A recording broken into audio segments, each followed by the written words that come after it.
Important interviewing from the New Hampshire Bulletin with a series called A System of Harm. More on that on The New England Take.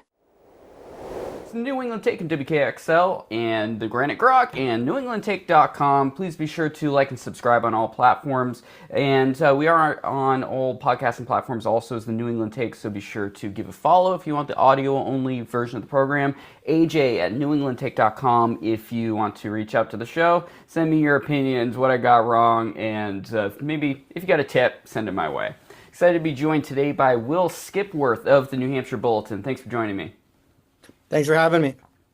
All right, first time on the show. We've previously had many other reporters from the Bulletin, so excited to have you over here. And it was sad, but really important reporting. So you had a new series of 3 articles titled A System of Harm, and you spent months looking into New Hampshire's intellectual and developmental disability care system and how tragedies are kind of raising awareness to many issues when it comes to these populations and some of the programs in the state when it comes to it. What started you on this journey of looking into this situation? Yeah, absolutely. That's a good question. So, I had heard about incidents happening in other states, some really horrific stuff.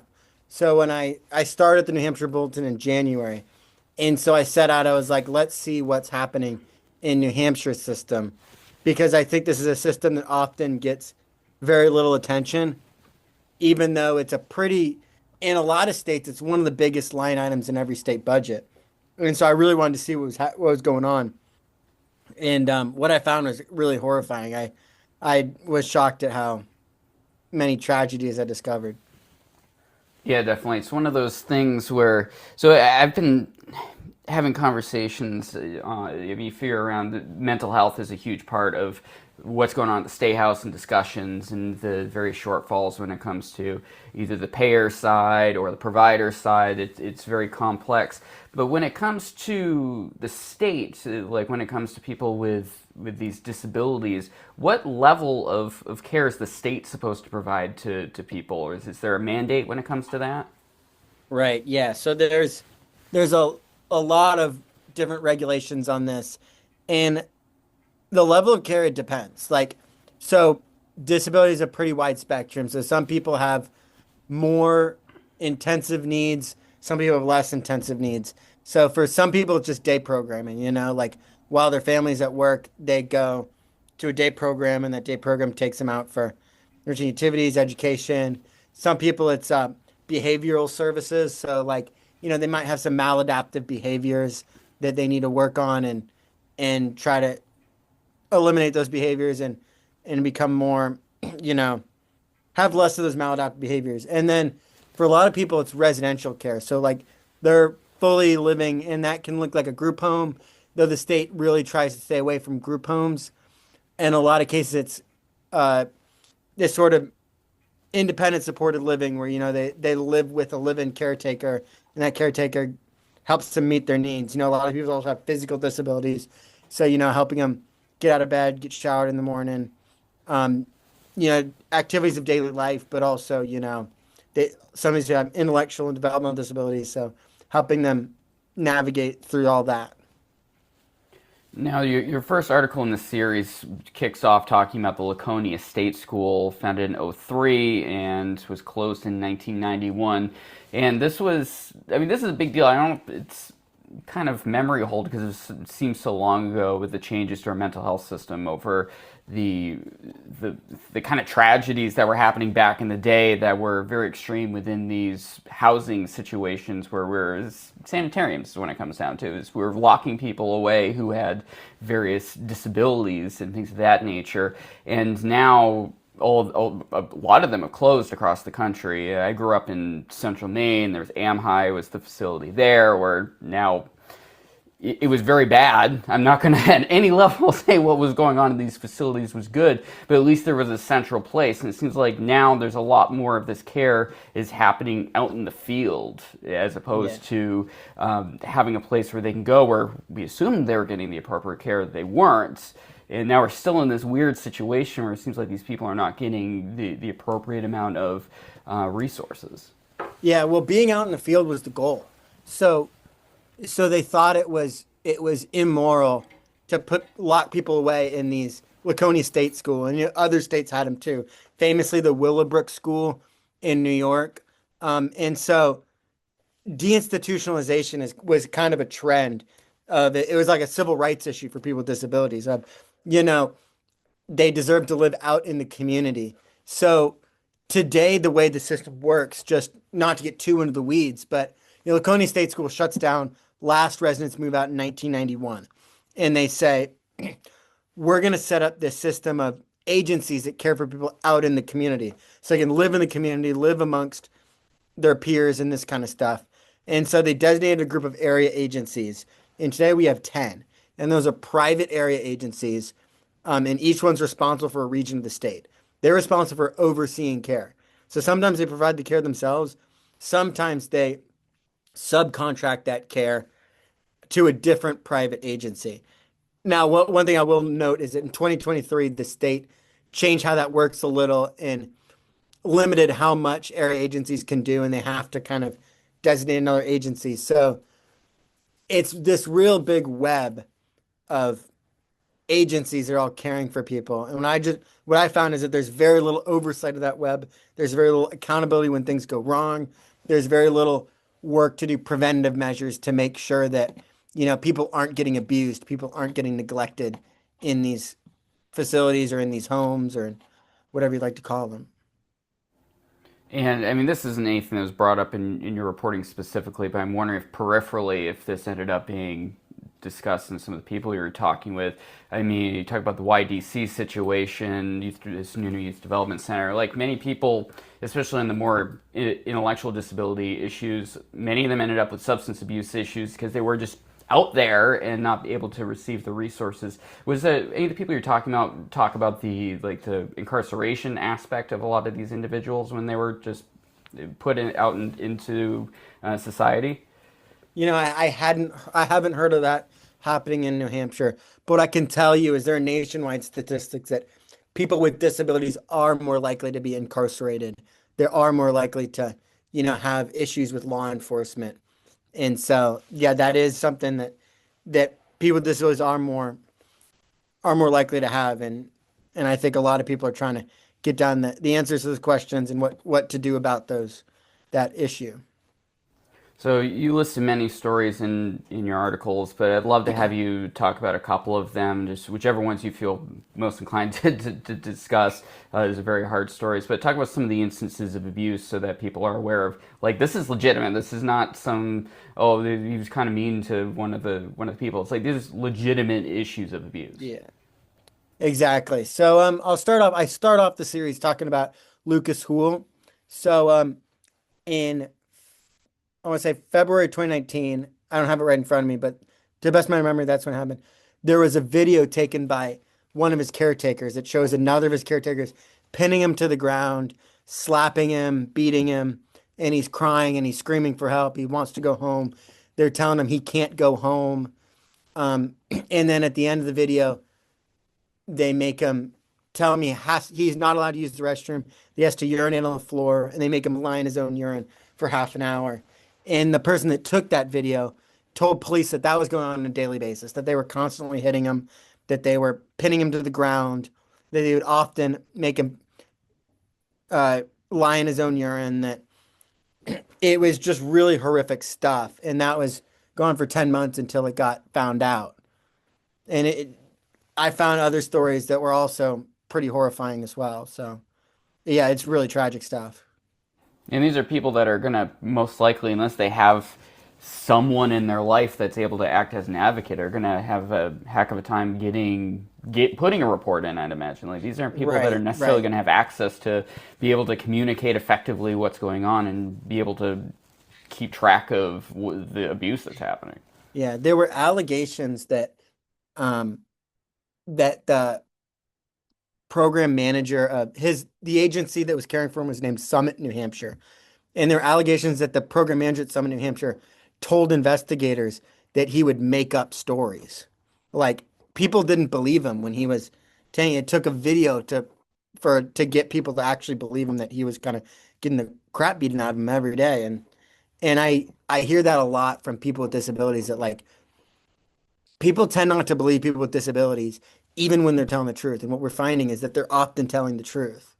I mean, I don't even want to say often. They're like, we need to believe people with disabilities more, is what I walked away from this. Yeah, and we're talking. So in your article, you said there's New Hampshire investigated 1,405 reports of abuse, neglect, and exploitation committed against people with disabilities in the state's intellectual and developmental disability system from January 2023 through the first 6 months of 2025. So that's 1,405 over Yeah. this 2.5 years. That's a lot. Yeah. And so I also found the number of them. 467 of those were deemed credible after a state investigation. So that's that's a really big chunk of them, like that's not an insignificant number. That's a lot of credible allegations of abuse, neglect, and exploitation. Yeah, your second article breaks down the story of a guy who was reached. I should just phrase it this way. I want you to talk about the disability cliff because I feel like that's really important. Most people don't think about. As soon as kids hit the age of 18, they're no longer able to continue to be in these pediatric programs. They're no longer able to. They're no longer a minor. The system kind of changes the way they look at you because, I mean, rightfully so. Children should have extra resources available. The development of our children in our state is one of the most important things imaginable. But when we have people with these disabilities, they hit the age of 18, often they don't have a way to go. And once again, it comes down to many of them don't have the proper advocates that are able to be with them and make sure that they're going to get resources. And they're relying on the kindness of the state and charities in order to step in these situations. And this one individual got lost or ran away and died. Yeah. Yeah, I think you got it exactly right. So like the disability cliff, the idea is that like there's so much support in special education growing up. And uh kids are usually entitled to special education until they're 21. And so they age out of that system or they graduate high school and all of a sudden they're losing the support they got in all the special education. And it's kind of overwhelming to navigate that world, especially someone with intellectual developmental disabilities. And that, this phenomenon, they call it the disability cliff. And I think that was really at play with Stevie Wydlick Jr., who you mentioned. And he was living, his family's from Unity, but he was living at a home in Allenstown, which is a little about outside Concord, with a live-in caretaker. That live-in caretaker was supposed to be giving him 24/7 care or ensuring he had 24/7 care from an authorized respite provider. But he hired some unauthorized, untrained guy to come in the house and do the work for him. He was supposed to be living at that house, but instead he was living in Manchester with his girlfriend, and that's what he told police. And then one day he gets back to the home, and the guy he hired and like paid out of pocket to do this care didn't know where Stevie Wedlick was, and they eventually found his body dead in the woods behind the home. Like really, really tragic stuff. So many of these people. I'm not looking to, and obviously you're not looking to either put a bad look at the caretaker system in the state. Obviously, there are people that are doing amazing work. All the visiting nurse associations, many of these organizations are doing the work, which is amazing, and I couldn't imagine doing the work that they do. But these bad actors in the state, is there any pattern that you're seeing with these organizations that the way they're set up? Are they these you mentioned earlier? It's these secondhand organizations. There's one organization gets the contract from the state, and then they subcontract it out to these other organizations. Is that kind of like this extra step really causing the confusion where we're having a hard time tracking down why these people that are ending up in these bad situations? Well, I mean, I think there you got to look at like people need to be properly trained. It's not an easy job. So they need to be properly trained. You need to properly vet these caretakers. And so, like you said, there are great caretakers out there, you know, but it's one of those jobs where like a bad caretaker can be life or death. And so, what I heard over and over again was that um, there was very little training, like they would kind of very little vetting, they weren't making sure they got the highest quality candidates. They weren't making sure those candidates were trained, and the results were sometimes fatal, And so, like like you said, yeah, there are a lot of amazing caretakers out there, but there were also I found a lot of caretakers that acted negligently or abusive.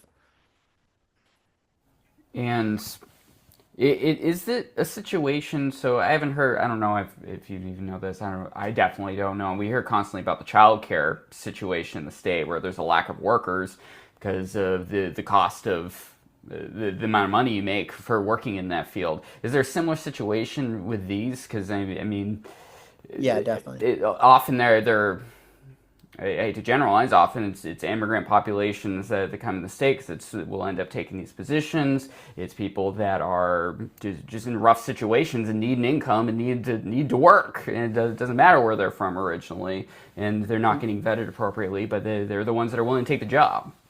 Yeah, yeah. Well, I won't comment on like whether they're immigrants or not, but what I will say is that I hear a lot of they're underpaid, like you can make similar wages at McDonald's or at Target, you know, and so it becomes really hard to hire them.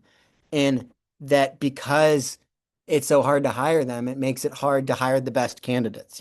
So I wasn't able in this reporting to tie one to one that like, oh, this person that was paid too low and they couldn't find a good staffer, and so they just put them with whoever.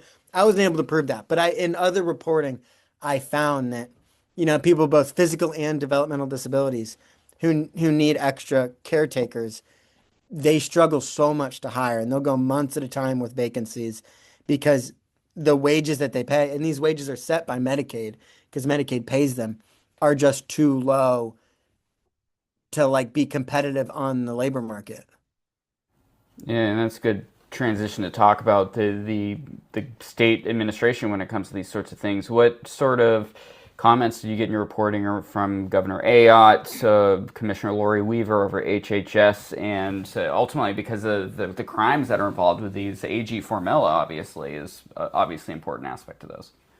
Right. Yeah, absolutely. So I requested interviews with ahead of time. I requested interviews with both the governor, with Health Commissioner Lori Weaver, with Bureau Chief Jessica Horton, Chief of the Bureau of Developmental Services, and with Director of Long-Term Supports and Services, Melissa Hardy.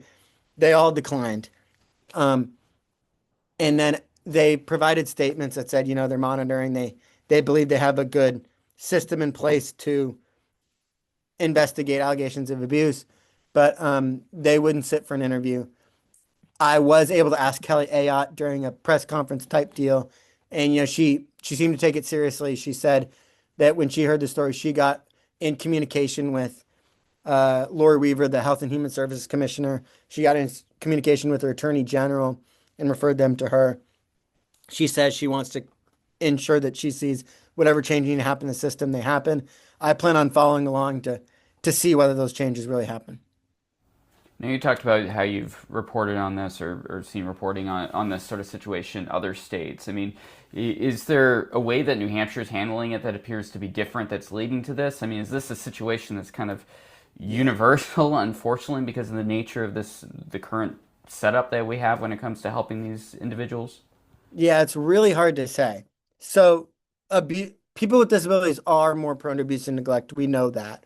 So, I have found in other states that there is some pretty systemic problems in all 50 states. I don't know. I'd really like to look into other states, but I think New Hampshire is unique in that, they pride themselves on being the first to deinstitutionalize. When they shut down Laconia State School, they were considered a leader in that group. And then they also, this area agency system, it, I don't, until I do enough reporting in other states, I don't want to say this for sure, but it feels unique. Like designating one area agency and giving them essentially a government mandated monopoly over that region feels unique. And I'd really like to take a look at other states and see how they do it. And, that's a really interesting topic for future reporting. I was able to get data from our neighboring states, Massachusetts, Maine, Vermont. One thing I will say about the data, it's really hard to compare because of differences in reporting, difference how they categorize the data. And, obviously every state's got a different population.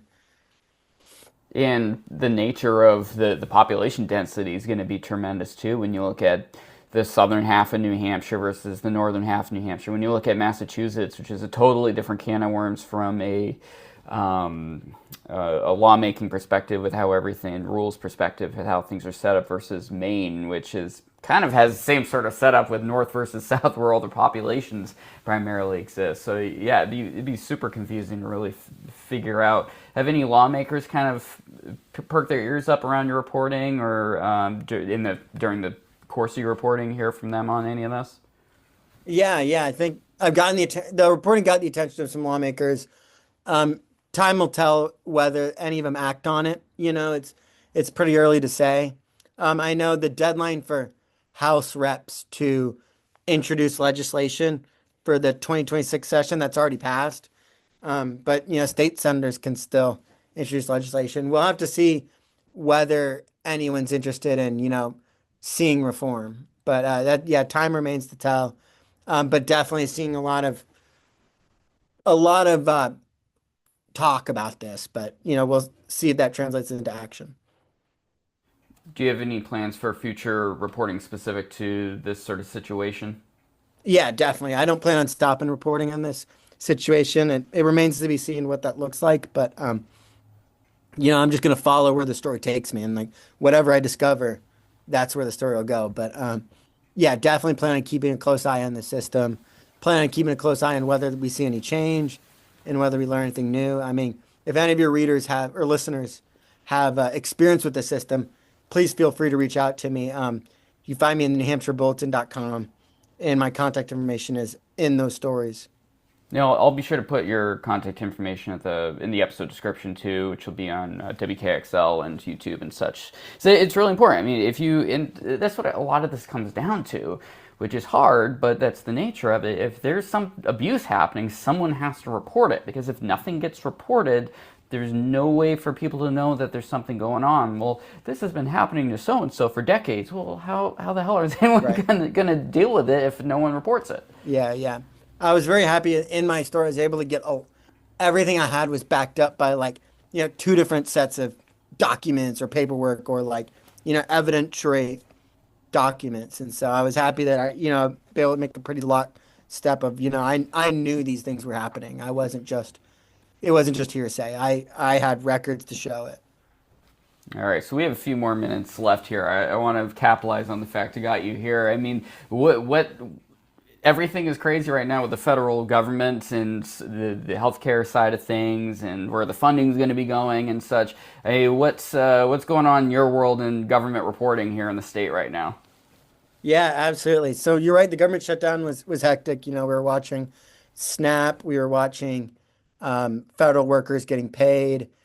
And so I think it kind of exposed a pretty interesting divide within the Democratic Party. There obviously are New Hampshire senators, Jeanne Shaheen and Maggie Hassan were two of the ones that brokered the deal with the Republicans to end the shutdown. And they didn't get a guarantee on what they had been fighting so hard for, which is extension of a set of ACA tax credits Americans use to buy health care. Um, I'm really watching to see. I talked with Jeanne Shaheen, and she feels confident that either Republicans are going to vote to extend the tax credits, which is not a guarantee, or that if they do, voters will take notice and they'll get blowback. And so I'm interested in really watching that vote. I'm interested in watch how people view this because I think it's really interesting. And then, on another note, we're preparing for the 2026 legislative session. It's looking like another busy one. I think we could have a record number of bills, and so it might be really hectic. A lot of different proposals. Yeah, and we're talking thousands of bills between the Senate and the House. It's always bonkers to see. Like there was a record year last year. I think it's on track to kind of exceed that, I think, at least at the House level this year. And I mean, that's kind of the nature of having so many so many House of Representatives members here in the state, where they each represent, was it like 3,600 people or something. So you're going to run into your local rep one way or another, and each one of them is going to have their own pet project that they're going to want to push forward, whether it's something universal that, hey, everyone cares about, to something that, hey, the Billy around the corner really cares about this a lot, and I'm going to write a bill for it. 1,000. You got that exactly right. There's so many bills where it's like, oh, this lawmaker clearly just like noticed something out in the wild, and they're like, want to make a bill on it. Like this is one thing this one lawmaker happened to notice, and so it's become a bill. And that's just the nature of, like, New Hampshire has 400 state reps. You're gonna get that. Are you seeing? So have the bills been publicly released yet, or is it still in queue at this point? It's still, they're called legislative service requests. So we can see the title of the bills, but we can't see the bill text, like what it actually does, is still not public. Some lawmakers have released their bills. Reporters have found other ways, but so far, it's not public. It'll be made public sometime between now and when the session starts. And what's your focus? I know Ethan DeWitt, who's reporter over there, primarily ends up covering education, but what sort of beat are you focused on? I cover health, so health and I have a particular focus on disability, but health is my main beat. Yeah, and in theory, there's going to be a lot going on. I mean, Yeah, has there been any discussions around Medicaid, especially at the state level? Any changes that any of the lawmakers are kind of making rumblings about? Yeah, so obviously the big thing is work requirements, and right now they're hashing out how that work requirement might go. Jim Kofalt, he's a state rep, and he's been one of the people that have been active in trying to hammer down the specifics. He had proposed a 3-month look back for Medicaid work requirements, which means you'd have to work for 3 months before you get Medicaid. He's since backed away from that after talking with some of the folks at Medicaid. But, they're debating right now self-attestation, which is kind of, not to get too into the weeds again, but that's whether you can just, I myself, tell the government I'm working, or whether I have to provide documentary evidence, or how I prove to the government that I can, that I'm working. And so that's what's being debated right now. And a lot of people are pushing for documentary evidence.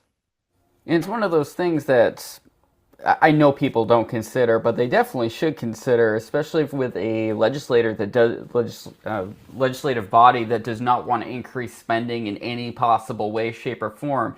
To have these work requirements is going to cost money from somewhere, and it's not going to come out of just the ether. It's they Right. keep changing around how we're taking in tax money here at the state level for things. If you want to have these work requirements, in theory, ethically, like, a lot of this comes down to, like, ethically, not, some people think that there's fraud involved, but I think a majority is trying to encourage people to actually enter the workforce again.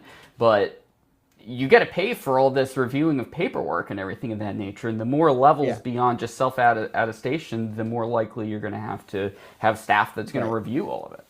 Right. Yeah. And that's some of the biggest opposition is particularly Democrats say, there's too much bureaucracy involved. Like, New Hampshire's tried Medicaid work requirements before, and they reversed course within a month because they had the problem you're talking about, where, like, they couldn't get enough people to figure out how to fulfill the requirements, how to fulfill the paperwork that proves that they're working. And so, like, thousands of people were set to lose their coverage. And then Governor Chris Sununu stepped in and intervened and paused the work requirements before tons and tons of people lost their Medicaid coverage. And so I think lawmakers are going to try to avoid the mistakes that happened that time. And we'll see if they can do that. Democrats say they can't. Democrats say that's just too challenging of a hurdle to overcome. And, other states have had the same issues. So, all right. I mean, Arkansas in particular is one that, if you look into their history, they had the issues that Democrats are warning about now. But Republicans say that they can figure out a way. Or Republicans kind of don't.